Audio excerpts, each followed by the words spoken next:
Ayan si Baby Mark Gabriel. Pinanganak ng 6:20 PM. Baby po. Ayan. May initial vaccine. Ibibigay na namin sa baby mo, ma'am, ha?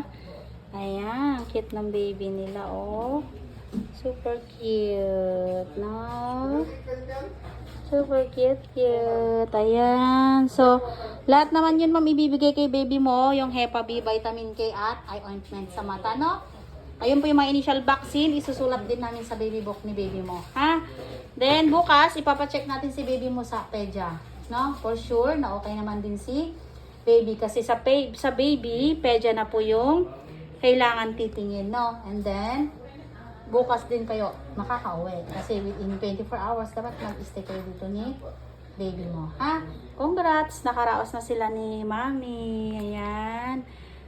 Nakatawag dito. Na-explain na rin ako kay Mami. Ka lang, karaos na. Wala na yung sakit, no? Ang bilis ni mamang anak. Ay ilang 7 cm, tapos wala pang isang oras. Ayan na, ang bilis. Yan. So, ma'am, dito ka mag-stay within 24 hours kasama si baby mo, no? Then, obserbahan mo, ha? Kasi kahit nakaraos ka na, may mga danger signs ka pa rin na kailangan na bantayan sa sarili mo.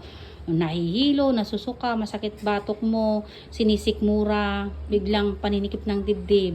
At saka unang-una, number 1, yung tagas ng dugo mo kung tuloy-tuloy, bulwak, ha?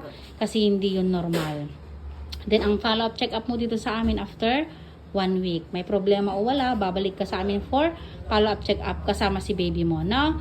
Okay, congrats, ma'am. Kain ka, ha? Tapos mag-breastfeeding ka, no?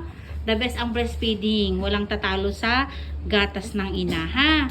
Congrats! Sabihin mo na kay mama mo, nakaraos na kayo, ha? Maghihintay din sila. Bye-bye. Thank you.